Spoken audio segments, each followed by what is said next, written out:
You just want to move here and close the door behind you. And other bad arguments against responsible, organic, beneficial growth. My name is Michael Lentz. I am running for mayor of Coeur d'Alene. You can see more about me at Strong Young Mayor on Instagram, strongyoungmayor.com. And I wanted to discuss briefly some of the bad arguments that I keep hearing repeatedly about growth. One of them is you just want to move here and close the door behind you. Yes, that is true. Now, I wanted to move to a small town that was a nice small town exactly as this. I mean, I wanted to move to a place that is like Coeur d'Alene, which is why I moved to Coeur d'Alene. So yes, I want to keep Coeur d'Alene as it is because that's what I wanted to move to. So yes, I do want to close the door behind me in some aspects, but I understand there's another one where people will say, you can't stop people from moving here, and therefore it must follow that we must build 1 million apartments for people who want to move here. I obviously reject that line of thinking as well. They don't say that, right? They don't come out and say that. They just say, well, you can't stop people from moving here, or it would be amoral to stop people from moving here, or we won't stop people from moving here. Well, there's simple arguments for all these types of comments, because these are kind of rhetorical devices to just say, well, growth is inevitable. Growth is going to happen. Your opinions are dumb.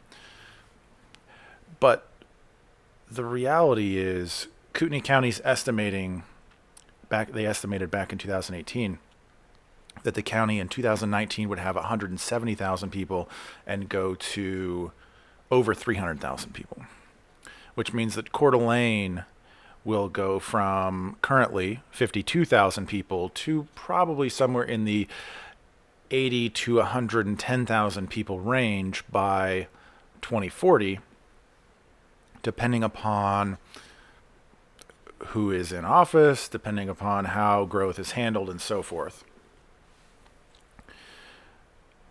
So the question is, if people want to move here, how can they move here if there's not places for them to move to? For example, if the estimate is that Coeur d'Alene is going to have 100,000 people by 2040 and it has 52,000 people now, it obviously has enough residences for 52,000 people.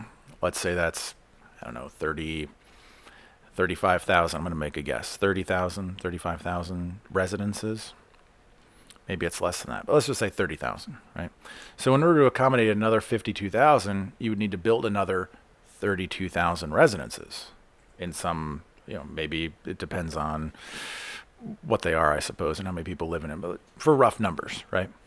So if by the year 2040, we don't build another 30,000 residences, you can't have another 52,000 people living here.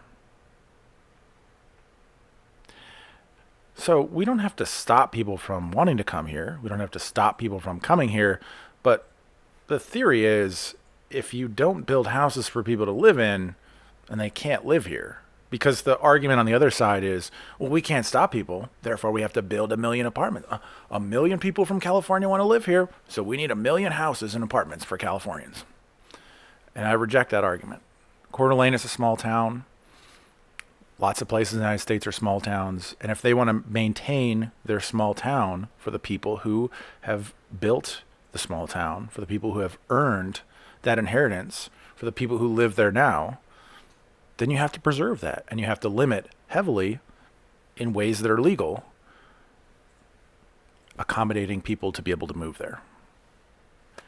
That's just the tough reality. And so I am willing to look into that. I'm willing to talk about that, and I'm willing to discuss it. But I completely reject the arguments that we can't stop people from moving here. Therefore, we just have to pave over everything and build all these apartments.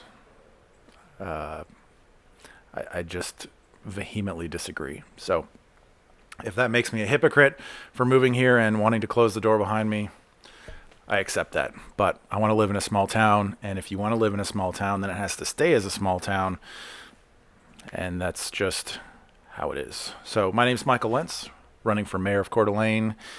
At Strong Young Mayor on Instagram, strongyoungmayor.com. And don't forget that the direction the city goes will be up to you on November 2nd.